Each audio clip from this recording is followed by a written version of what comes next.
Thank you. God, this is new for me.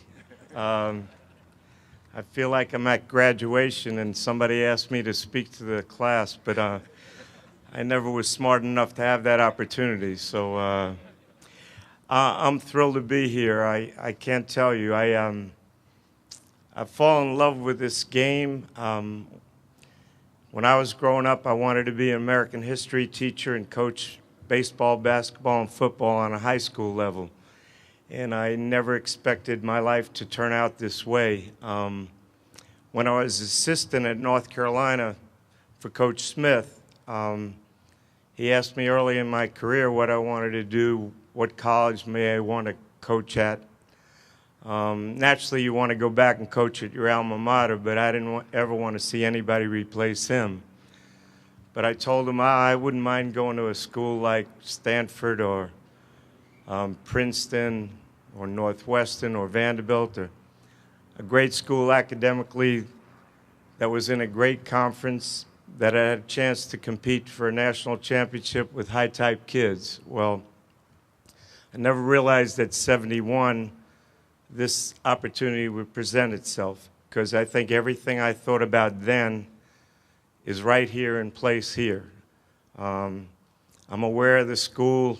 I even played at Moody Coliseum a long, long time ago in the old ABA. A lot of you were twinkles in your mama's eye, but it hadn't changed a lot, and I kind of like that. But what a home court advantage. What a great place to play. I get scared every time I mention Cameron, because that's at a school I don't feel any connection with.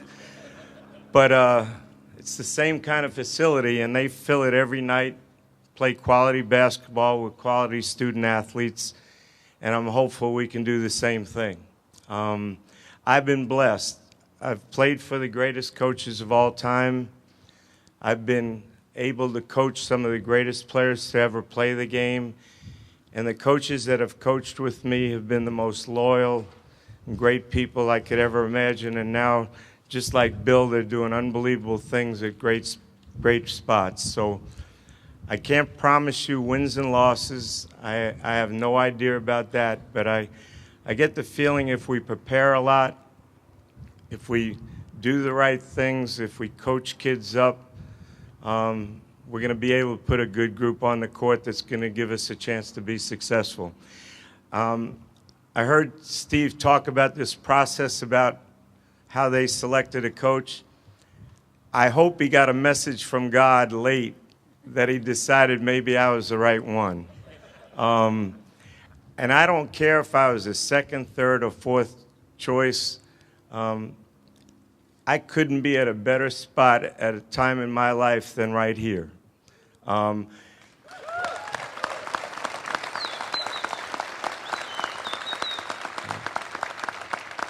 other thing, and I'm gonna end pretty quickly, but for 30 days, I become a great pen pal of June Jones.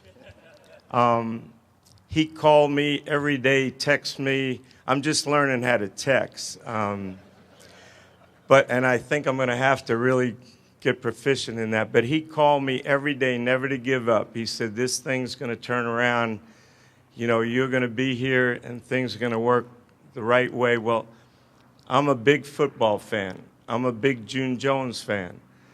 And I hope that I can follow in his footsteps and continue to make this program grow where people are proud of us all over the country. And I don't take this opportunity lightly. I know how important this hire was to this university. President Turner talked to me about what he expects and what he wants, and I think we're on the same page. He wants excellence in academics and excellence in athletics. And we are going into the Big East. I live in Villanova. The competition there is amazing. But walking around this campus, if we can get a kid to visit here, I can't imagine him going anywhere else.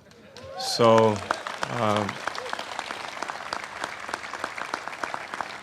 last thing, you don't do anything by yourself. You know, the thing I love about basketball, if it's played the right way, it's the greatest game in the world to watch. But it gets awful ugly if a bunch of individuals go in different directions.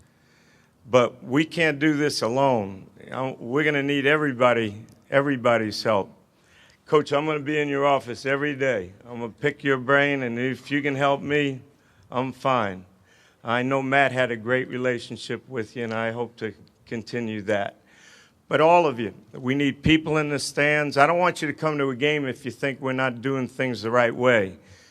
But I hope you'll see that, and I hope you'll support us because, you know, I want this to be special for everybody. Thanks so much.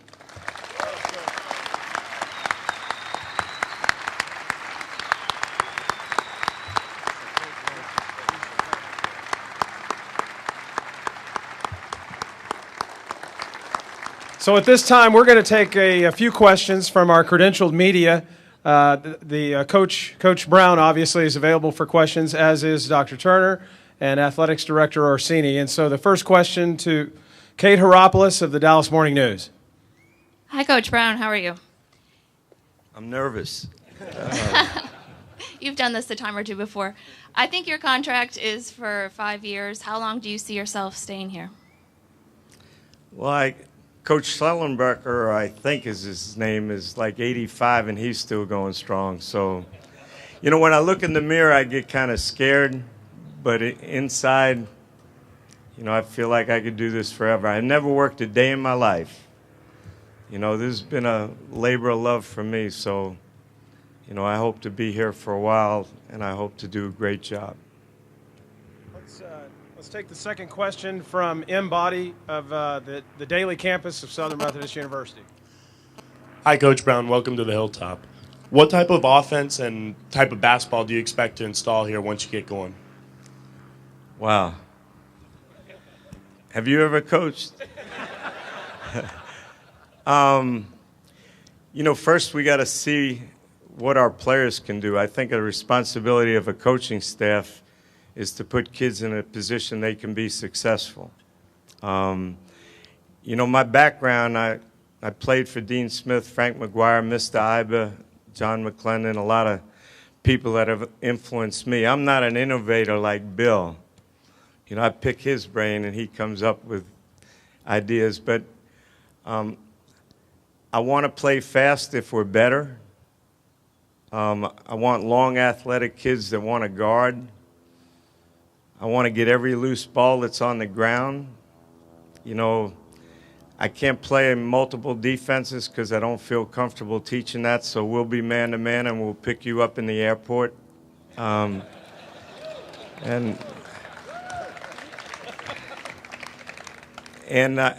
you know, the game is changing a lot. I would hope we'd play a style of play that if I walked in a parent's home, they say, I want to play for him. I want to go to SMU. So we'll figure it out. Next question. Any media? Any questions? Right here. If you just identify yourself to Coach. Jacques Taylor, ESPN Dallas. Larry, who's on your staff, and is Tim Jankovic is the coach in waiting? How did that come to, and how are you going to work that out? Well, I don't know if he's in waiting right now. He's out recruiting somewhere, but we'll have a great staff. I've had about 1,000 calls from people that want a job here, so I'm confident that we'll surround ourselves with people that can teach and represent this school well, and I feel pretty good about that. I asked Bill to come with me after I did ask Matt. Matt wanted to go back to North Carolina, but you know, Bill's got a pretty good job, so. But I think we'll be okay. We have to identify ourselves in Texas. You know, when I was at Kansas, we'd come down here and we didn't have a lot of success. But I see other people coming here and having some success. But I think there's enough players that are close enough where I'd love to be a presence for our university in this area. And that's really going to be important. I just think it's kind of neat for a parent and family to come see a kids play without getting on a plane. So we're going to do everything we can to satisfy that with our staff as well. Next question. Just identify yourself, please. Ponyfans.com. Coach, there were reports out that you expressed initial interest. What initially made the job attractive to you? And once the conversations with SMU started, was it more a matter of you selling yourself to the school or Steve Orsini selling the job to you? I can write a book on this whole process. He said 37 days. Well, someday we'll get into that one. But I want to coach. You know, I've always loved it. You know, the relationships I've been able to get from this process has been amazing. Think about it. I went and met with the team this morning, and I kind of told them a little of my background and who I played for and who I was connected with. And I mentioned Frank McGuire. They were brain dead. They didn't even know who he was. And I had to remind them he's in the Hall of Fame. They won the national championship in 1957. He coached Wilt Chamberlain, who averaged 50 points a game and played all but 8 minutes in a whole season. I talked about John McClendon. They didn't even know who he was. And John McClendon was the first black student to go to the University of Kansas, and he learned under James Naismith. And I didn't want to ask him who James Naismith was. Then I would have gotten mad at you, President. But I did kind of explain about John McClendon. Then I told him about Mr. Iba. Had no clue about Henry Iba. And then Matt jumped up and said, Gallagher Iba Arena. So then they figured, oh, that must be somebody. So I told them a little bit about them, and then I talked about Coach Smith. They had a little understanding about him. But the bottom line is, I want, because I've been touched by them, to continue to teach the things that they valued. I think that's why Bill coaches, that's why Matt coaches. That's what I'm about. I got so much stuff in my mind that I want to share with other people because of the relationship I had with them. So that's why I was interested in getting back. And just like I said, when I was 25 years old, talking about what I wanted to do as a college coach and where I wanted to go, SMU fits that. So here I am. We're going in the Big East. We got a great school, and I'm anxious to get started. Thank you. Another question? Rich Phillips. Coach, why, after 24 years, you come back to the college game, and what do you think's changed about the college level since you were here last? Well, texting. I've been on the phone. I mean, it's a lot different. You know, in the NBA, Rolando, I tried to draft him, you know, and that was a little different. Now I could have recruited him, so it's different. But I just think being a college coach, you're really a teacher, and that's something I really love to do. I don't love games. I'm always a little nervous about a game because maybe we didn't prepare our team for everything that might happen. But I love practice. I love practice. I'm talking about, I love practice.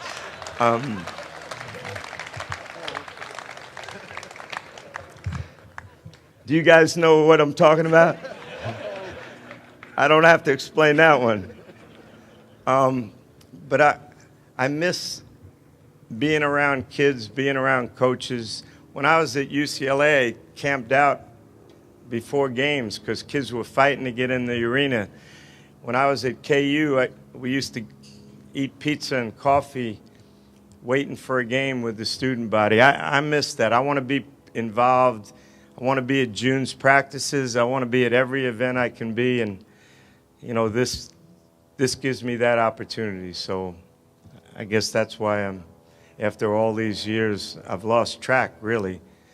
But I want to be right where I am. So, Coach is going to be available. Thanks, Coach.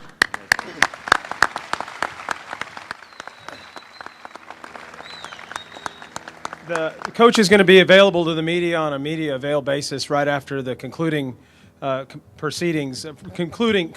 these proceedings. And to do that, we welcome back to the podium President R. Gerald Turner. Thank you, Brad, and thank all of you for coming out to greet Coach Brown as he joins the SMU Mustangs.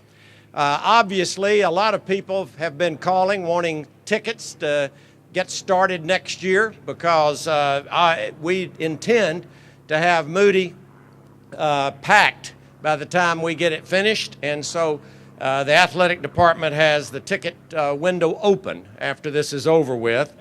And Brad Cheeves has the contributions plate for the renovation of Moody available as we finish this up also. The planes you've been hearing buzz around, if you hadn't noticed it, they're carrying trailers that say, "Welcome to town, Larry Brown," and that's exactly what we agree. Welcome to town, Larry Brown, and go Mustangs!